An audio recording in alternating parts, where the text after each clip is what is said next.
Hello and welcome to Unacademy, a one-stop destination for the English medium civil services aspirants.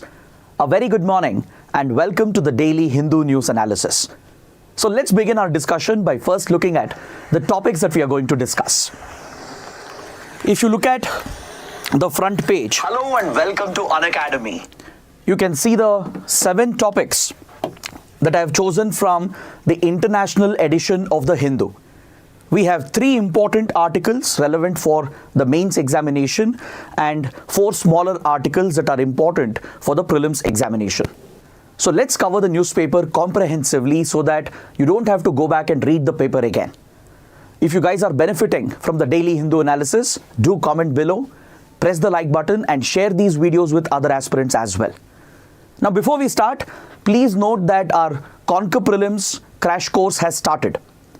This time we are conducting a comprehensive free crash course to help you prepare for the upcoming prelims, and the crash course is divided into 2 phases. In phase 1 we are covering the most important static topics on the Unacademy app, and this has already started from 19th April. These sessions are conducted every day live from 6 p.m. to 7 p.m. Second phase of the program will begin from 1st of May, where we are going to discuss the most important current affairs topics of the last 1.5 years. And these sessions will be held on the Unacademy IAS English YouTube channel. So do attend these sessions live without fail. It will be held every day from 7:30 to 9 p.m., which begins from 1st May and it will continue till 31st of May. So today, as part of the static phase of the crash course, Sarmad sir will be taking up the 3rd session for Indian polity. Let me tell you how to access the session as well. You just log into the Unacademy website or download the Unacademy app, select your goal as UPSC CSE GS and search for the faculty name. These are the faculties who are going to be conducting these classes, the top experts from their respective fields. Just search for their name. You will land on their profile page where you can select free classes, because this crash course is absolutely free. So here you can find the entire list of sessions that are scheduled on the Unacademy app, which is part of the static phase of Conquer Prelims 2024. Or else, a simpler way is to join our Telegram channel, scan the QR code or search for Unacademy IAS English, because every day before the session goes live, we share the session link. You just have to click on the link to watch the session. And before we start, there's another big announcement. We are offering one of the biggest prize drops ever to celebrate the success of our Unacademy learners who have topped UPSC 2023 exams. More than 320 plus learners from an Unacademy have been able to clear and top the 2023 examination. So on this occasion, we are offering one of the biggest price discounts, and the courses are available at just $29,999. I'm stressing on this because today is the last date for the offer. So please contact the number provided, and you'll also get an extension of 3 months. Along with the 15-month subscription, you get a 3-month free extension, and this is applicable even for existing students. If you wish to extend your subscription, you can make use of the offer.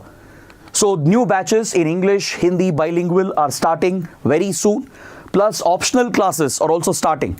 So do ensure that you join the program at the right time so that you can prepare for the next exam, that is in 2025. So let's get started with the first article from page number 1. On the front page, we have this important article that is related to environment and ecology, and it is specifically linked to the topic of plastic pollution. Especially the menace posed by single-use plastic is the focus of this article. So let's understand the context, and we will go beyond the article. We will dive deep into this topic and understand everything that is connected to this topic. Because the article is highlighting a very important issue, and there is actually a global convention which is all set to be held, which is going to bring out a global treaty on eliminating plastic pollution. So India will also be one of the participating countries. So in this context, it's important to understand plastic pollution, the hazards from plastic, what is India doing to deal with plastic pollution, and what is this global treaty which is being proposed to deal with plastic pollution. All these are very important topics for your prelims and as well as for your mains. So according to the article, this summit which I was talking about, it's going to take place next week in Toronto, in Canada. It's a global summit. 192 countries are going to assemble in Toronto, and this summit is taking place under the United Nations, particularly under the United Nations Environment Program. The UNEP is hosting this conference, and these 192 UN members are expected to come out with a global treaty, a legally binding treaty to eliminate plastic pollution. So in the run-up to this summit, India obviously will be participating as well. So there is an article, there is a report which talks about India's likely position at this summit. According to reports, India is likely to favor the regulation of single-use plastic instead of banning it entirely. Now in India, you might know that few state governments have imposed a complete ban on single-use plastic. Even the government of India itself has called for complete elimination of single-use plastic through various rules and notifications. But now it appears that India is slightly deviating from its previous approach. Previously, the approach of the government was to eliminate and ban single-use plastic. But now the government is likely to take a position at the global summit that there should not be a ban. Instead, we should focus on regulating single-use plastic. So that is the big development being reported by The Hindu. So let's look into this topic in greater detail by first understanding what exactly is single-use plastic. We will understand the hazards of plastic pollution, particularly the hazards arising out of single-use plastic. So single-use plastic, as the name itself tells you, is any plastic material which is used only once and then disposed immediately. It basically has a short-term usage. I hope you know that plastic is made out of petrochemical residue, right? It's derived from fossil fuel-based petrochemical byproducts from the petrochemical industry. These polymers, right, they serve a wide variety of industrial purpose. Across various industries, plastic finds a massive application, right, from cosmetic industry to pharmaceuticals to automobiles. In every single sector in our day-to-day life, plastic has become omnipresent. And especially single-use plastic, the kind of plastic which we use only once and then throw it off or dispose it immediately, that is called single-use plastic. For example, the plastic straws through which you drink your juice and coffees, right? Or let's say the plastic packaging material, right, on the various boxes and packages that you order. Or it could even be plastic used to wrap a candy or any other plastic item, right? Like for example, a plastic bag or even plastic cutlery, plastic spoons or plastic brushes, right? These are plastic commodities that we use only once and then we dispose them. In most cases, we dispose them in an unscientific manner.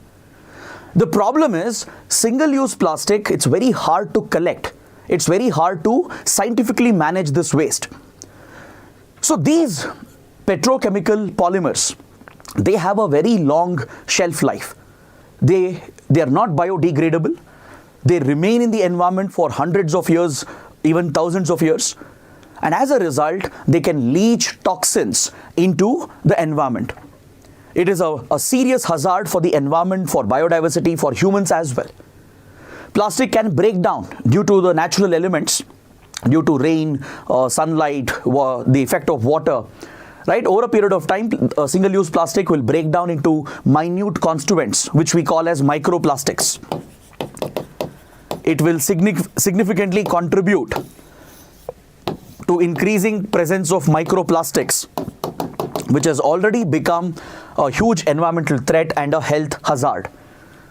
So such plastic items and commodities that finds application across industries is a serious concern for wildlife, for our environment and biodiversity, and even for human health. because these microplastics have already entered the food chain.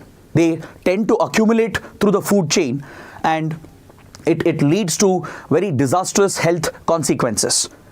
Some of the microplastics are carcinogenic. They're responsible for various health-related disorders.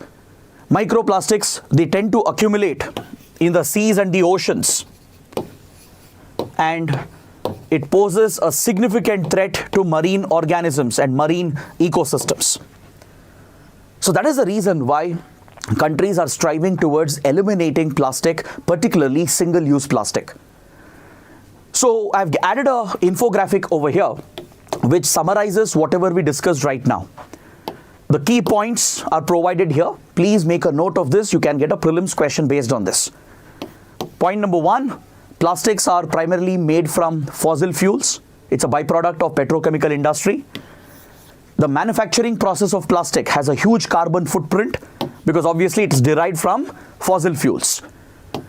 It is non-biodegradable. They remain in the environment when you dispose them for hundreds of years, and only a small percentage of it is being collected and scientifically managed and disposed. Right? Recycling of plastic is limited to larger plastic products. But single-use plastic is very hard to collect, very hard to manage. Most of it is unscientifically disposed, which increases the environmental risk. So over the years, the plastic will break down. It will leach the toxins into the environment, into our water bodies, into the soil, increasing toxicity. It can lead to severe health consequences, from hormonal imbalance to the risk of cancer goes up significantly as these plastic constituents, they tend to accumulate in the food chain, right? It's a huge threat for marine organisms, especially microplastics, right? There are many evidences to show microplastics have already entered the food chain. Recent studies have shown the presence of microplastics in various marine organisms, even in breast milk, right? So it has become omnipresent. It's a major contributor to the pollution of our oceans. So that is the reason why the global community is trying to act against plastic pollution, especially to deal with single-use plastic. So a couple of years ago, in 2022, a global summit was called where the countries agreed that there should be a legally binding agreement, a global agreement that is binding on every nation, which forces every government to bring out national laws, national rules and regulations to eliminate plastic pollution in the coming years. There is a global commitment to eliminate plastic pollution by 2040. And in order to achieve that, there is a need for a global treaty which is legally binding on all the governments. So this was agreed to in 2022 during a UNEP summit that was organized in Nairobi in Kenya. So please remember this, it's very important. In March 2022, under the UN Environment Programme, at the Nairobi Conference on Plastic Pollution, the countries committed that there should be a legally binding agreement, a global treaty essentially, which calls for end to plastic pollution. And they all agreed that this treaty should be in place by 2024. Basically, they gave themselves a 2-year deadline. They gave themselves a 2-year deadline within which the treaty had to be negotiated. And since then, the negotiations have been going on, and next week, most likely at Toronto, a final global treaty will be adopted and it will be brought into force. So to negotiate this proposed treaty, an Intergovernmental Negotiation Committee was established, the INC. So here as well, UPSC might ask you a prelims question. What is the Intergovernmental Negotiation Committee, or INC? So following the Nairobi Declaration, which called for end to plastic pollution and a legally binding global treaty, the INC was established under the UN Environment Assembly. The UN Environment Assembly is the governing body of UN Environment Programme.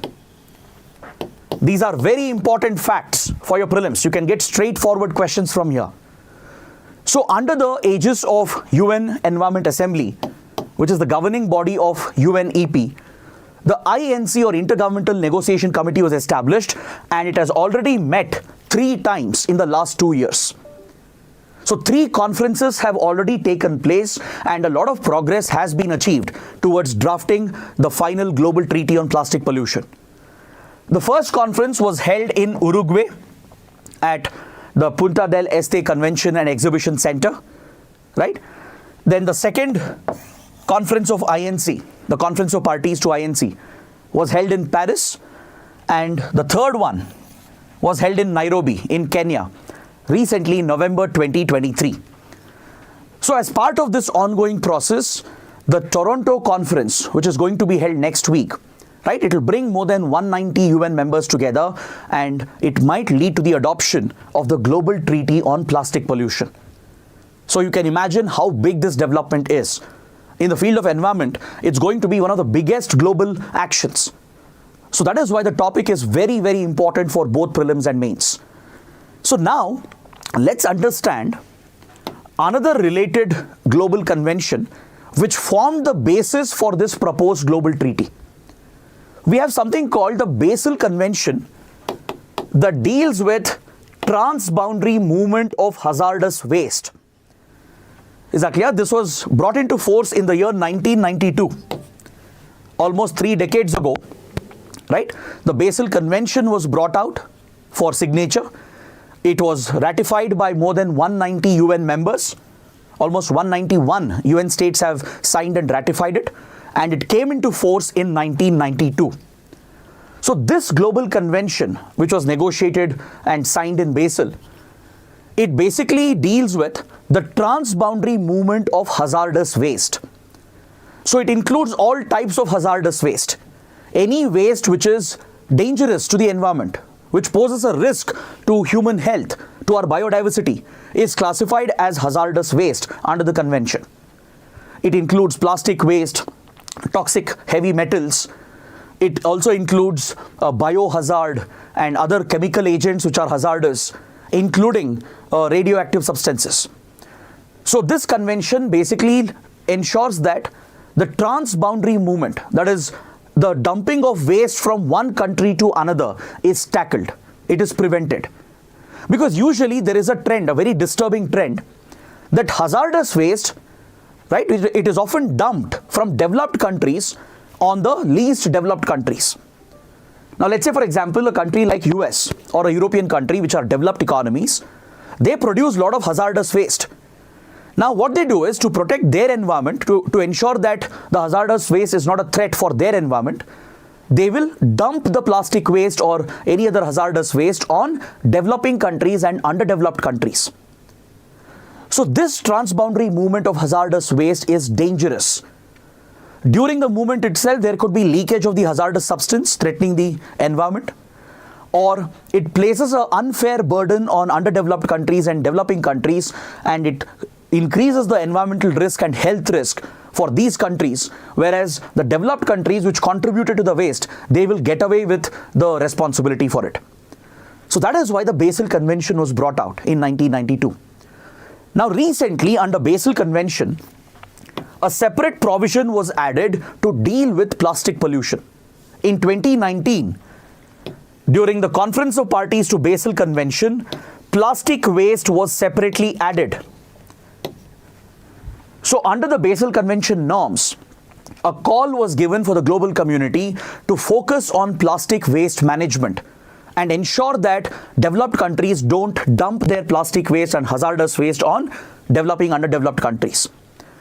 So this is what triggered this global movement. Then UNEP took up the initiative and held a conference in Nairobi in 2022, where all the countries agreed that we need a global treaty to eliminate plastic pollution.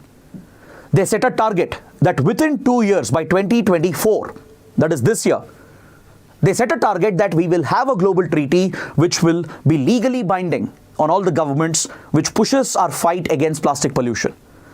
So INC was established, Intergovernmental Negotiation Committee, right? UNEP was driving this entire process. So 3 conferences have taken place in the last 2 years, and now we are about to witness the final summit in Toronto, where a global treaty is going to be brought out on plastic pollution. So this is the entire background. This is the entire details that you need to tackle any prelims or mains question. Now coming to the last point, the article is talking about India's position, the most likely position that India is going to take at the upcoming summit. So let's take a look at this and let's see how India manages its plastic waste. What's the framework that we have and how India is dealing with plastic waste.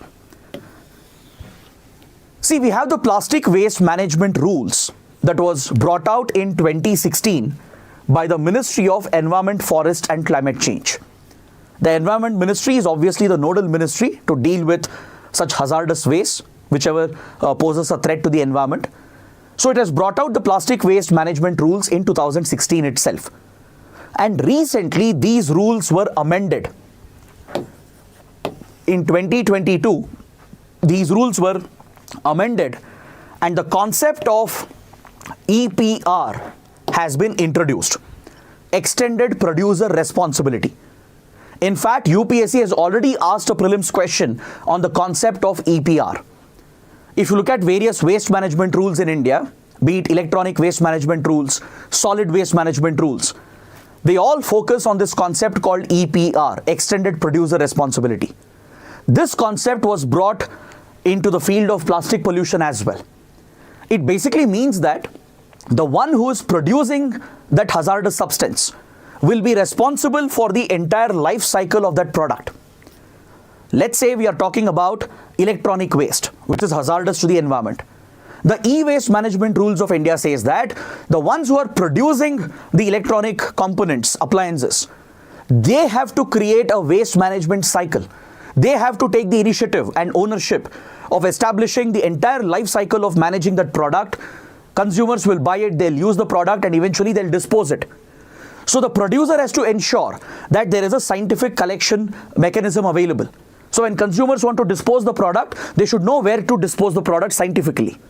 Now this has to be collected, it has to be scientifically handled, processed, and wherever recycling is possible, recycling has to be done. And the remaining hazardous material has to be incinerated and scientifically managed. So this whole responsibility of managing the life cycle of a hazardous product is called Extended Producer Responsibility. Now this has been extended for plastic waste management as well. So those industries, factories which are producing, manufacturing plastic, using it, exporting and importing it, they are responsible for establishing the whole life cycle for managing the plastic waste. So they have to set up collection centers. They have to incentivize the consumers to come out and contribute the plastic waste.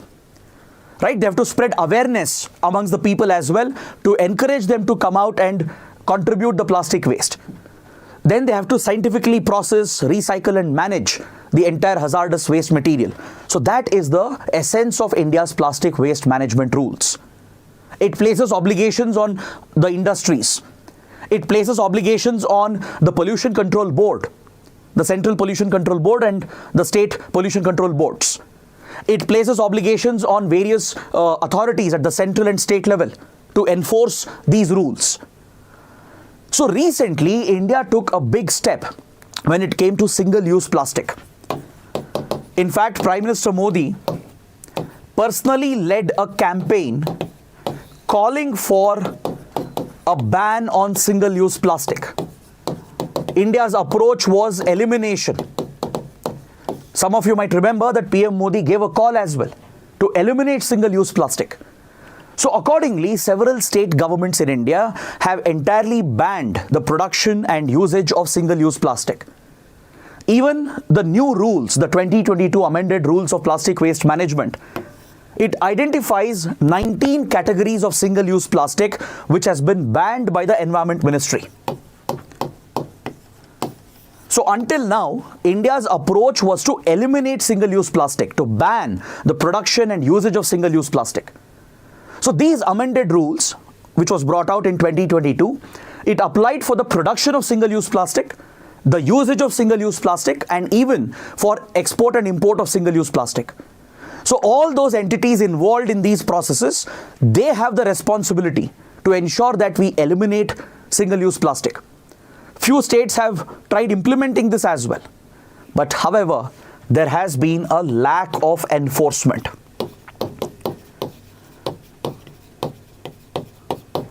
At the ground level, you still see that several vendors, several institutions and outlets, they still use single-use plastic, right?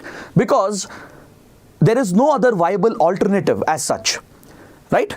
Materials might be available which can replace plastic, but problem is it's very expensive. Since 1960s, 1970s, the world has largely moved towards plastic for packaging, for various other industrial purposes. And even though we had sustainable alternatives before, we still have it. The point is, it's not as cheap, as accessible as plastic. So a sudden shift away from plastic is also going to cost the economy. There will be an economic impact. Now imagine your food products, or let's say your restaurant delivery, right? Or the candies that you're ordering. Everything is wrapped in single-use plastic, right? That is what maintains the integrity of the product. Now overnight, if you're asking the industries to shift away from this packaging material, right, asking them to come out with alternate material, they may not be able to do it immediately. The transition may not happen immediately. Even though technologies are available, sustainable alternative options are there, making the transition, making the switch is going to take time. So given the higher cost of the alternatives, it will increase the cost of the commodities. It will add more hurdles for industrial development, and it could compromise our economic interests. So that is why India is looking to take a more balanced position now before the global treaty is signed. So reports are indicating that India may not support an outright ban. Even though in the past we ourselves have tried banning single-use plastic, India has tried to change its position. So it will become clear by next week what exactly India is trying to push for. So we will watch this development in the coming days as well. It is a big topic, but reports are indicating that India is promoting something called zero draft. It's one of the documents being pushed at the negotiations, which is calling for regulation of single-use plastic. That is, you regulate the production and usage and waste management and ban only certain types of single-use plastic while allowing the other categories of single-use plastic. So this is seen as a more balanced approach between environmental interests and economic interests. Now, if you look at European Union, the EU countries are taking the other side. They want a complete ban. EU member countries have made it clear that they want to restrict the production and selling and usage of single-use plastic. But United States is very similar to India. The position of US is very similar to that of India.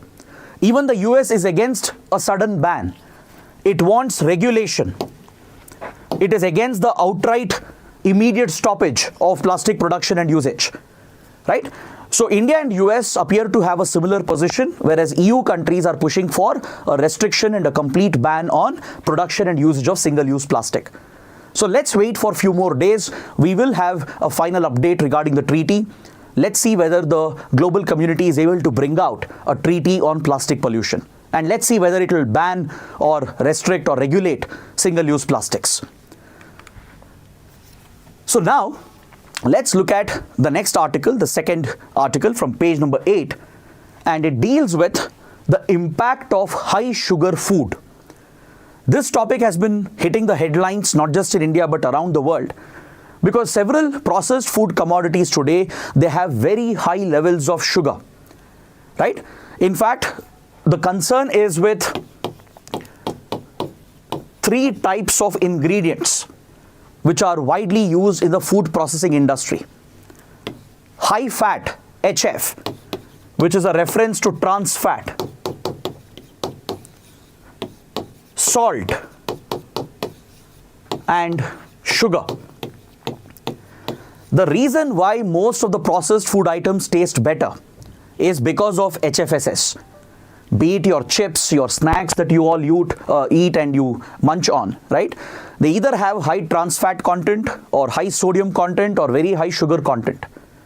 If you're enjoying your malt beverages, your beverage drinks and let's say carbonated drinks, right? Or if you're loving your ice creams or sausages or let's say other namkeen snack items, The reason why they taste so good is because they have very high HFSS content. High fat, that is trans fat, high sodium, that is high salt, and high sugar. Now, the focus of the article here is the high sugar content in processed food.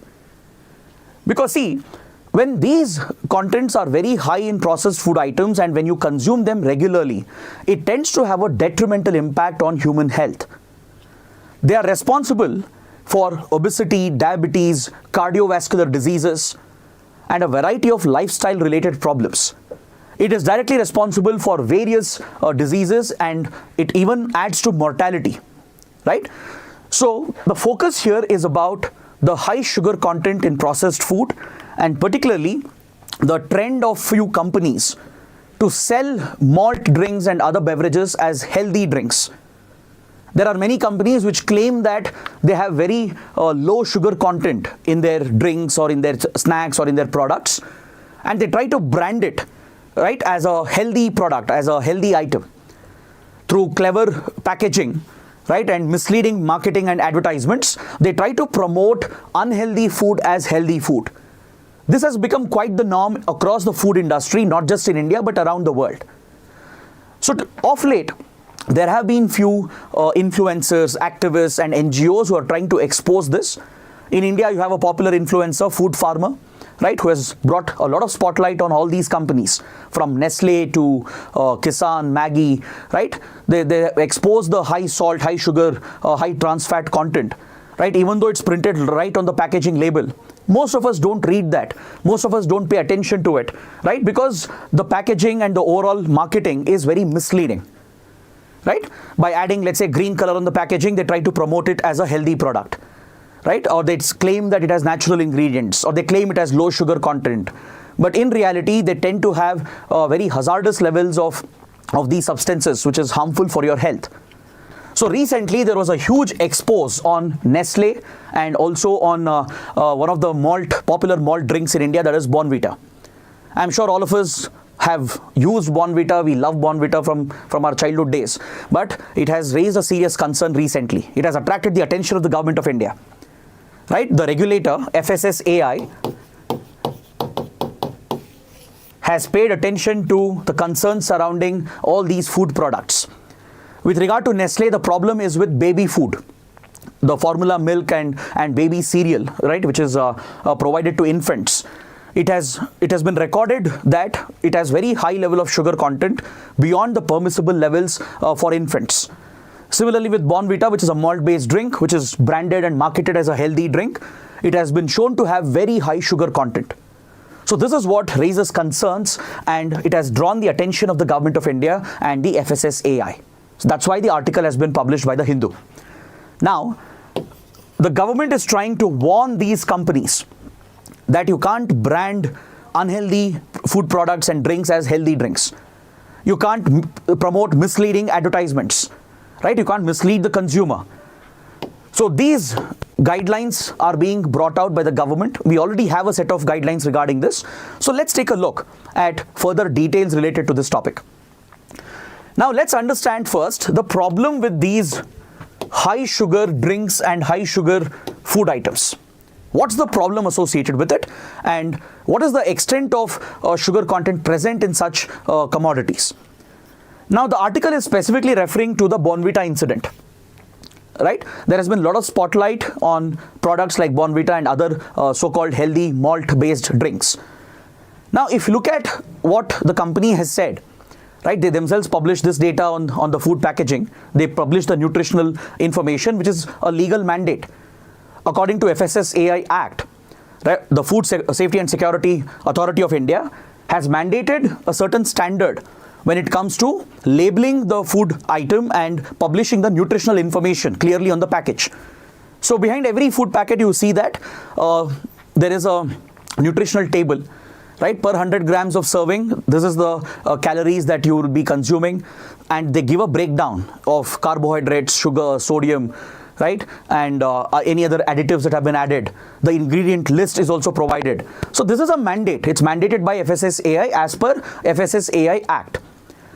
Now, if you look at Bonvita, for example, studies have established that out of the 86.7 gram of carbohydrates present per 100 gram serving, almost 50% of it is sugar content. So essentially, if you're using, let's say, 1 spoon of Bonvita, half the spoon is entire sugar. There are 2 types of sugar which goes into it. One is added sugar.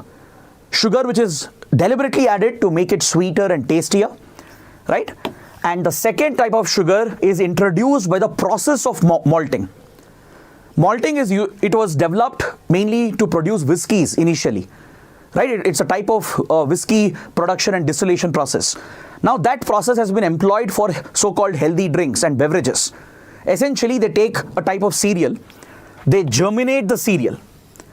So when cereals are germinated, the starch content turns into sugar because of enzymatic action, right? You have a group of enzymes called amylase.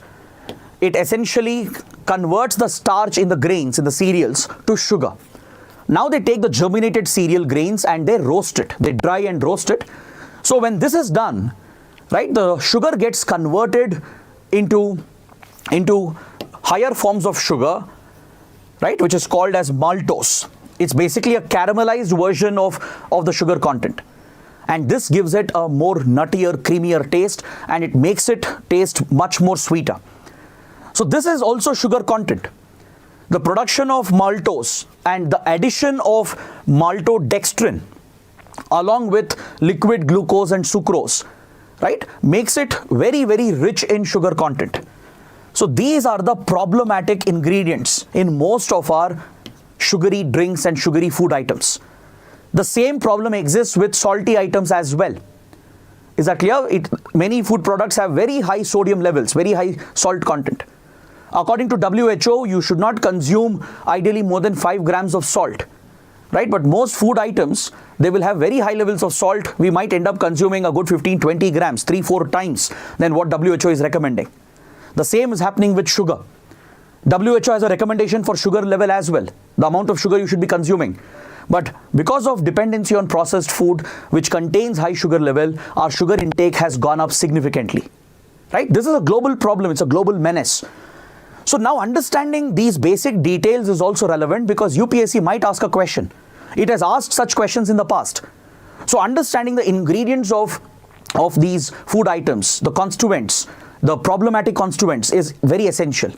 So maltodextrin, which is a type of sugar, it's a processed sugar produced through the malting process. Alright, so when you take cereals and germinate them, the starch is converted to sugar because of enzymatic action. Then it is dried and roasted, and this process caramelizes the sugar, producing maltose. And then maltodextrin is a byproduct, right? Plus there is liquid glucose, sucrose, fructose, and other types of added sugar which is added to a food item. Now, how can such a product be healthy? If half the composition is entirely sugar, added sugar and maltodextrin, right? Definitely such a product is not healthy. This is misleading. It's misleading advertising and marketing by the companies. So WHO has a recommendation here with regard to your sugar limits, with regard to the sugar intake. As per WHO standards, out of the total energy intake in a day, you should not consume more than 10% of your energy intake from sugar. Let's say you're consuming 2000 calories a day or 1500 calories a day. That is your total energy intake per day. So out of that, only 10% of it should be coming from sugar, not more than that. So which is basically 150 to 200 calories. But every spoon of sugar will have a good 100 calories plus of energy levels. Ideally, WHO says it should be under 5% of your total energy intake. This is what WHO has recommended. We should first strive to ensure that our sugar consumption is just 10% of the total energy intake, and then we should achieve just 5%. Out of the total energy intake in a day, only 5% of it should come from sugar. This is the recommendation by WHO to lead a healthy life. Anything beyond this will definitely lead to several problems, because there are several food products which have a very high glycemic index or GI. Later I'll talk about this. We have another article today that deals with glycemic index, which is another important topic. So diets which are very high in GI, right? So there are many food items which have very high GI, which leads to these blood sugar spikes. your blood glucose level after immediate consumption of a food item will spike. And these sudden abrupt spikes which happen, right, is what pushes you towards obesity, diabetes, and other lifestyle related disorders. So the more we rely on processed food, which has high sugar, high salt, or high trans fat, these risks are simply going to multiply. So what is FSSAI doing in this regard? The Food Safety and Standards Authority of India, it has a set of labeling standards, right? It has mandated how the companies have to label the food product. As I was mentioning, right, there should be nutritional information, the ingredients, they have to be clearly listed in the order of the concentration that they have used. Right? Let's say you take a fruit juice, for example, right? If you look at the package, let's say water is listed first. It means water is the biggest constituent in that particular drink, right? If second is sugar, it means sugar is the second biggest constituent in terms of concentration. You will see that fruit pulp or the actual fruit pulp or the fruit itself, its concentration would be very low. It would be somewhere 4th or 5th on the list, along with a host of preservatives and other additives. So FSSAI has standards regarding this, regarding how a food item has to be labeled, the nutritional data, ingredients, everything has been clearly specified, and companies do follow that. They have to follow that. They are not hiding this information. Problem is the way they are marketing it. They are trying to subtly conceal the unhealthy raw materials and ingredients that they are using by marketing them as healthy products. That is where the problem comes up. So FSSAI has brought out a set of advertising guidelines as well. There are a set of advertising and claim regulations brought out in 2018 that deals with food commodities and processed food items. So here FSSAI clearly says that if a product has less than 5 grams of sugar in a 100-gram serving, only then companies can market this as a low sugar product or a so-called potentially healthy product. Anything beyond that cannot be marketed or branded as healthy. Now see what Bonvita was doing.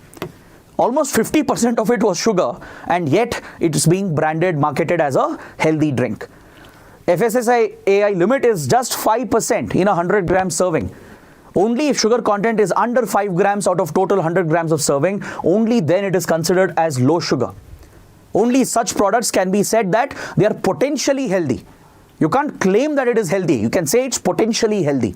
Because relatively, compared to other food items, if the total sugar content is less than 5 grams in 100 gram serving, then okay, you can say it's potentially healthier than other alternatives. But you can't go and brand products which has almost 30, 40, 50 grams of sugar and call them as healthy, right? So this is where FSSAI has to step up its enforcement.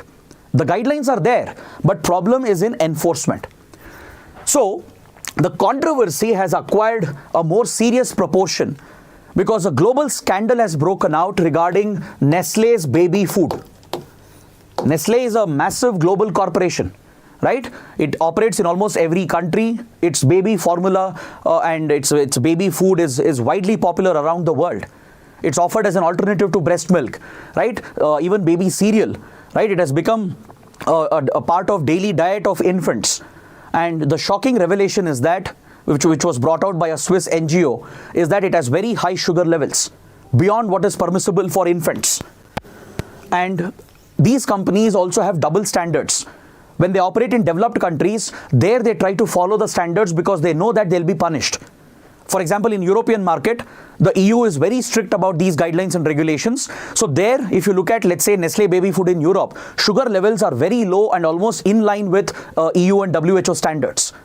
The same formulation in India will have almost 3-4 times higher sugar content.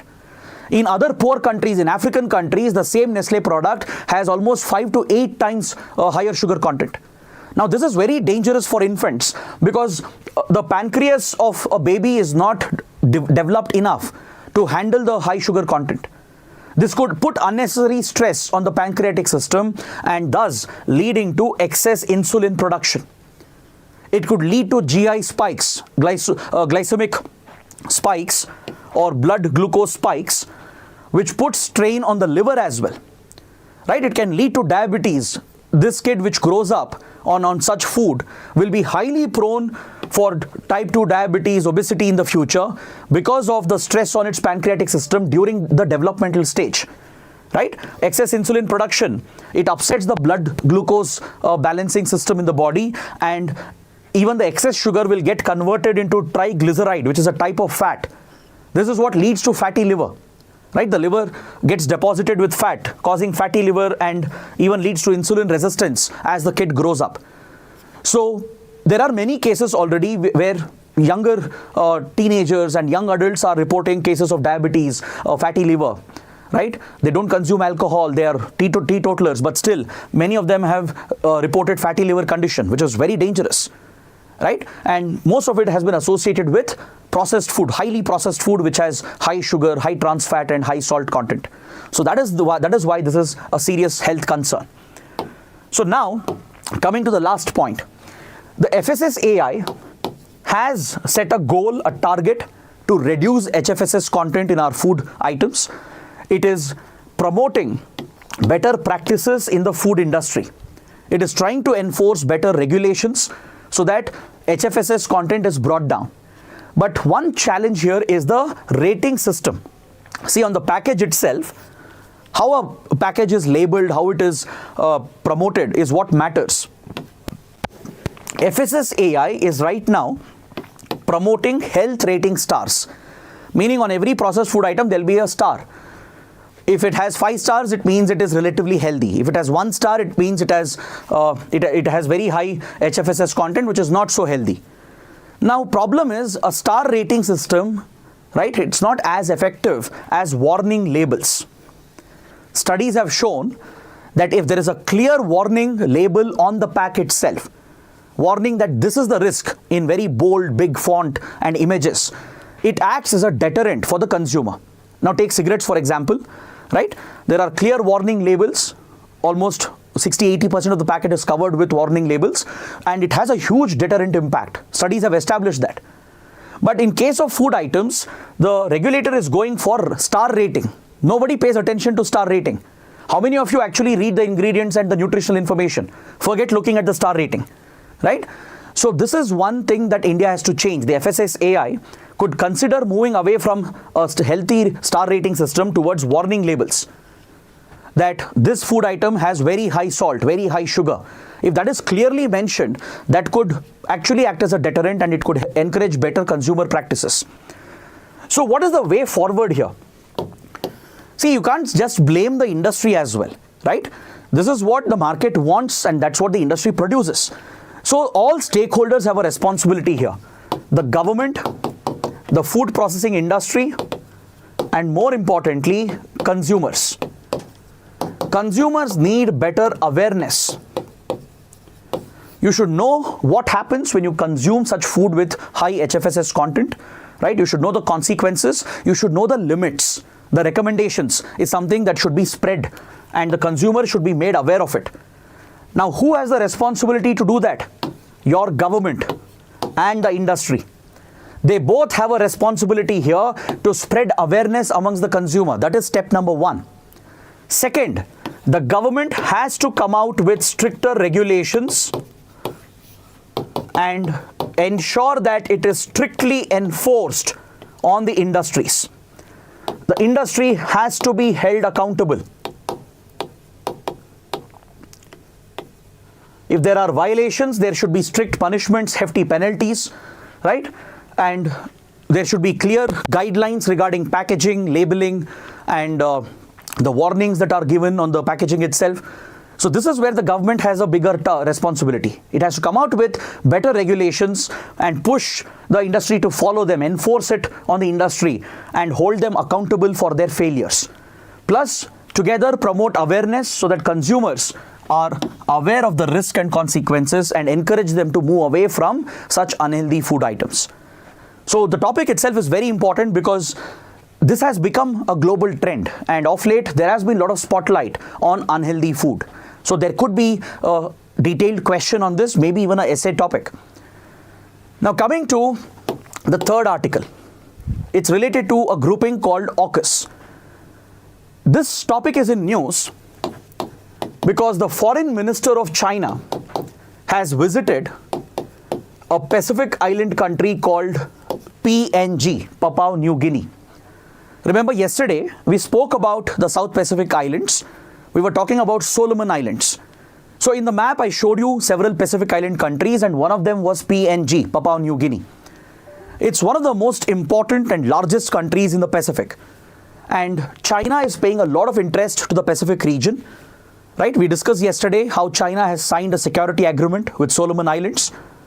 Right? And the current Prime Minister, who is pro-China, is all set to win the elections and form the next government in Solomon Islands.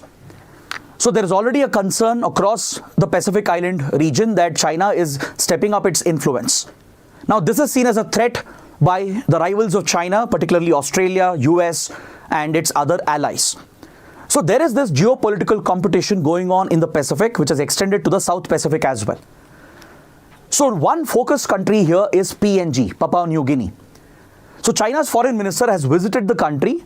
China is going to sign some important deals. It's going to provide loans and investments.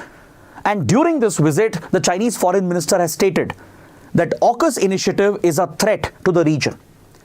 He has said Ocus is increasing the risk of nuclear proliferation, that is the spread of nuclear weapons and nuclear weapons technology. So let's understand what is Ocus.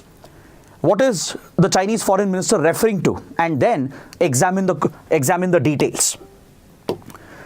See, Ocus is a security partnership that was announced 3 years ago in 2021 between Australia, US and UK. These three like-minded Western democracies, they came together to form a security partnership focused on the Indo Pacific. So under the deal, US and UK are assisting Australia, helping Australia in developing a nuclear-powered submarine. What do you mean by a nuclear-powered submarine? It means it's not a conventional submarine. Conventional submarines are powered by diesel-electric engines. All right, but diesel-electric engines have a big problem. They make a lot of noise, their radar signature is higher. Right? They get easily detected. They have to come to the surface frequently to take in oxygen, recharge the batteries. So diesel-electric submarines have a big disadvantage. They have to come to the surface frequently. They have a higher risk of being detected by the enemy. Right? Their range is limited. Their operational period is limited. But what if a submarine is powered by a nuclear engine, by a mini nuclear reactor? Right? So then, the only constraint on a nuclear-powered submarine is the stamina of the crew and the food available to them.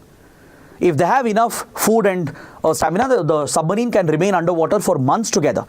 It has very low radar signature, it has advanced stealth capabilities, and it will have a much more increased operational range. It can remain underwater for months together. As I said, the only constraint is the resupplies. Apart from that, it need not come to the surface. So having a nuclear-powered submarine is seen as a strategic asset. All right. Now, these nuclear-powered submarines can either carry conventional weapons, like your regular ballistic missiles, or they can be equipped with nuclear missiles as well. For example, India has the Arihant class of submarines, which is not just a nuclear-powered submarine, but it also has nuclear weapons on board. But that is not part of the deal under Ocus. Under Ocus initiative, nuclear weapons are not involved. US and UK are not going to supply nuclear weapons to Australia. They are not going to provide weapons technology to Australia. That's not part of the deal. It can't be done because Australia is a signatory to Non-Proliferation Treaty, the NPT, which prohibits any country from developing nuclear weapons and from spreading nuclear weapons technology apart from the P5 countries. Apart from the 5 official nuclear weapon states, which includes your 5 permanent members of UNSC, no other country can develop nuclear weapons. That's why India, Pakistan, they rejected NPT. We said we will never sign NPT because we want to develop nuclear weapons. But Australia can't possess or can't procure nuclear weapons from others because it is a NPT signatory. All right, US and UK can't transfer nuclear weapons to Australia. It would be a violation of Non-Proliferation Treaty. So what's happening under Ocus is that US and UK are promising only submarine technology. Basically, the nuclear-powered submarine technology is going to be transferred, and these submarines will host only conventional weapons, not nuclear weapons. There's also another component to Ocus where these three countries will collaborate in advanced defense technology, from artificial intelligence to drones to hypersonic missiles, etc. This is a new addition to the Ocus initiative. So it's not just focused on providing Australia with conventional nuclear-powered submarines, right? But along with that, they are focusing on advanced military technologies and defense technologies. So this obviously is a coalition to counter the rising threat of China in the Indo Pacific. Australia faces a significant threat from China because of late China has been very aggressive in the South Pacific region. Traditionally, the region was dominated by Australia, New Zealand, the US, which has a military base here, and also by Japan. These were the traditional powers that dominated the region. But of late, China is expanding its influence. It has signed a security deal with Solomon Islands. It's getting close to many other countries, and Papua New Guinea, you can see the country here, it's located here. It has become a focus for China. It's trying to step up its influence here. So China is trying to work with all these small countries. It's offering them investments and attractive deals to ensure that Chinese Navy can expand its military presence here. So there is a geopolitical competition going on between these powers. And India is also not far behind. Recently, India's Prime Minister Narendra Modi visited Papua New Guinea. PM Modi became the first Indian leader to visit the country. It was last year in 2023. PM Modi visited Papua New Guinea and several important deals were announced. India gave a lot of investments, areas of trade, technology, IT, health and education. These sectors were the focus, and India is giving a lot of assistance to Papua New Guinea. This visit was very, very important because during this visit, the third FIPIC summit was held. If you remember, yesterday I was talking about this forum. India also works closely with the Pacific Island countries, be it Solomon Islands, Fiji, where there is an Indian diaspora, or be it Papua New Guinea. We work closely with all these countries, and we have set up a forum called FIPIC, Forum for India-Pacific Islands Cooperation. So the third FIPIC summit was held in PNG last year. That is why PM Modi visited the country. It was jointly hosted by India and Papua New Guinea. During the third FIPIC summit, India announced many more initiatives for the Pacific Island countries. So all these points that I have brought up, it's very important for both prelims and mains. Now, the concern being raised by China is that through AUKUS initiative, it's blaming US, UK and Australia for carrying out nuclear proliferation. Even though nuclear weapons are not part of the deal, China is raising alarm that it will lead to the spread of nuclear technology in the region and destabilize the region. So it again shows the confrontation which you are witnessing here in the Pacific between China and the Western powers. Is that clear? So with this, I complete the discussion on all the big articles. Now let's take a quick look at the prelims section. We have few small articles. We can take a quick look at them. On page number 1, there's an article referring to a very important regulatory institution called IRDAI, Insurance Regulatory Development Authority of India. The IRDAI has come out with a set of new guidelines for the insurance companies in India, because I hope you know that insurance companies don't provide health insurance if you are a senior citizen above the age of 65 years. Currently, there is an age limit for health insurance. After 65 years, it's almost impossible to get a health insurance. Right? Most companies have an age limit of 65 years. Beyond that, they don't provide insurance because obviously health risk increases.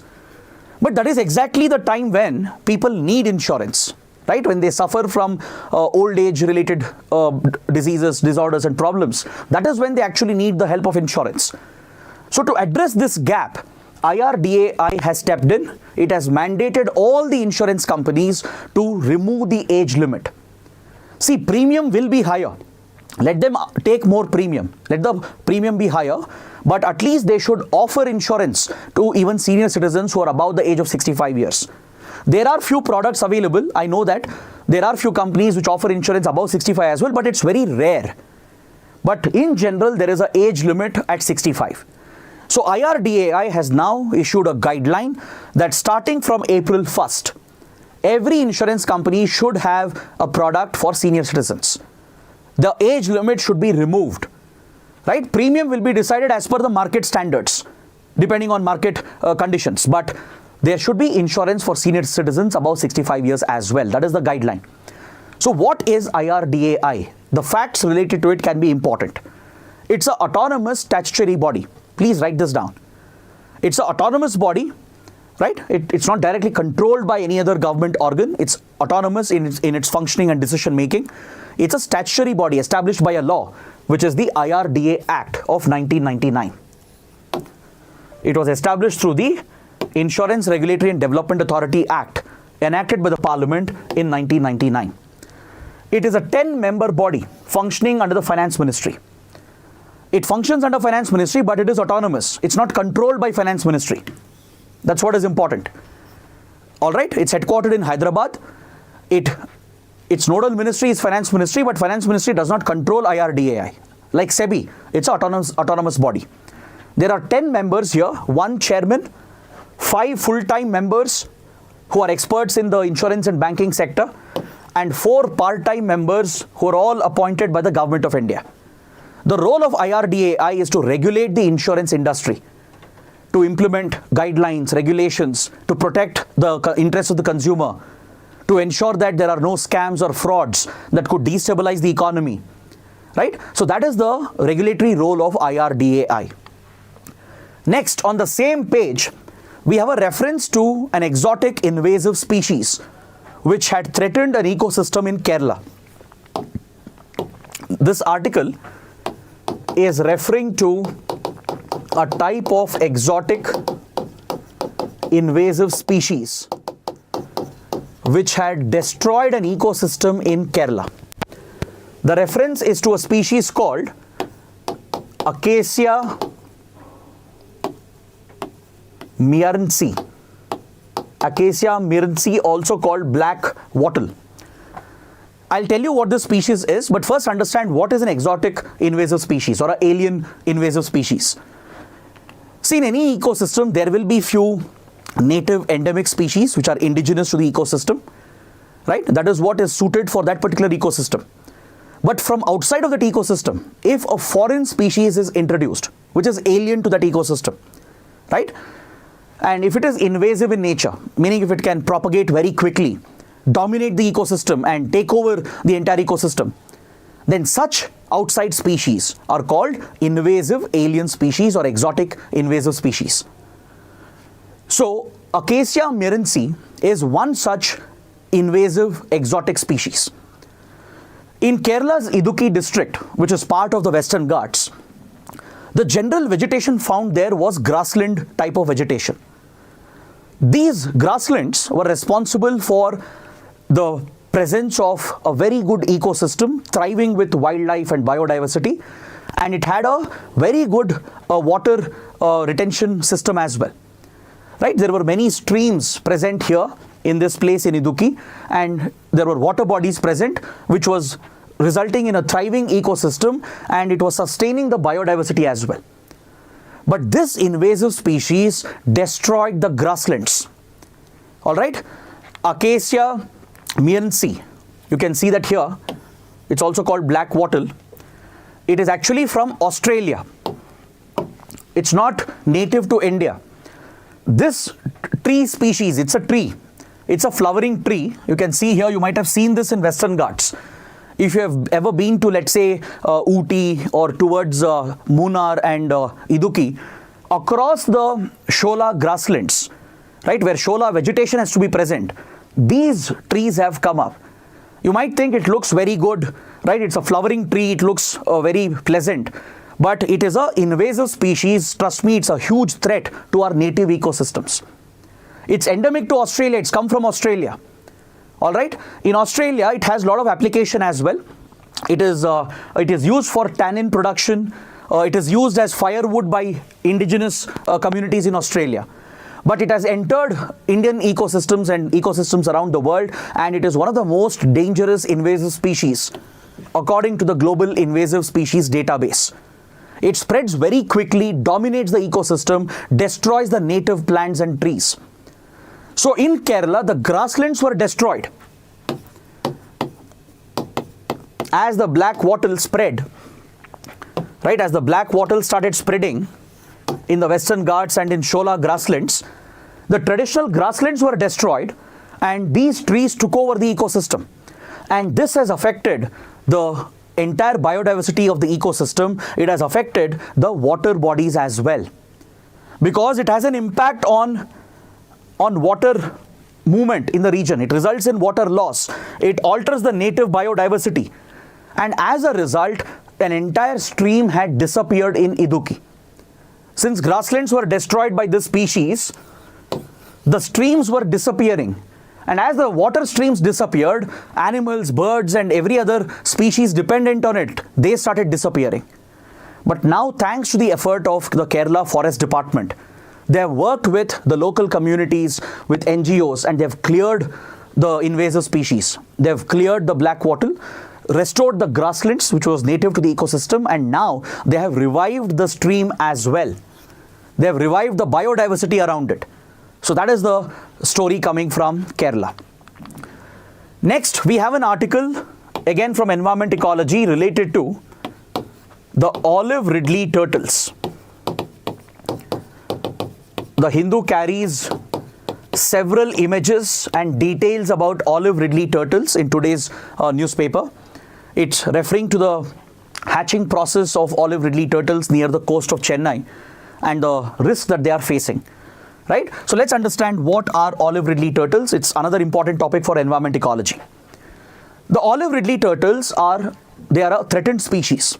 It's listed as vulnerable on the IUCN Red List. Please remember the conservation status. It's listed as vulnerable on the IUCN Red List, and its distribution is present in warm tropical waters around the world. It's a very common turtle found in the Pacific Ocean, Atlantic, and also in the Indian Ocean. You can see its range from Pacific to Atlantic to the Indian Ocean. In the tropical belt, in the warm tropical waters, olive ridley turtles are present across this region. It's essentially a sea turtle. Now, what is unique about olive ridleys is that they carry out a unique mass nesting phenomena called aribada. The female turtles, they come ashore during the breeding season. They lay the eggs in a mass event, right? And they retreat back to the sea. And after a few weeks, these eggs will hatch, and the small hatchlings, they all start moving together towards the sea. So this is a visual spectacle. It's a well-noted event that happens in many tropical countries, including in India. So there are many mass nesting sites of olive ridley turtles. So in India, we have a sanctuary, the Gahir Mata Wildlife Sanctuary or the Marine Sanctuary, which is dedicated for conservation of olive ridleys. It's one of the world's largest rookeries present. Rookery is a colony for breeding animals, essentially. So this threatened species is protected, right? It is protected under Schedule 1 of Wildlife Protection Act of India. So its hunting and poaching is prohibited. It's a criminal offense. And its international trade is also banned, as it is under Appendix 1 of CITES Convention. The Convention on International Trade in Endangered Species, or CITES. It prohibits, regulates the trade of endangered species and their products. So olive ridleys are under Appendix 1, which means trading olive ridleys is banned internationally under the CITES Convention. Now, coming to India, there are many locations along the coastline of India where mass nesting sites are present. Near Chennai coast, also towards the west coast of India, between Karwar and Goa, right? And also towards Andaman Islands, there are few mass nesting sites. But the most popular mass nesting site is in Odisha, all right, near the mouth of the Rushi Kulya River.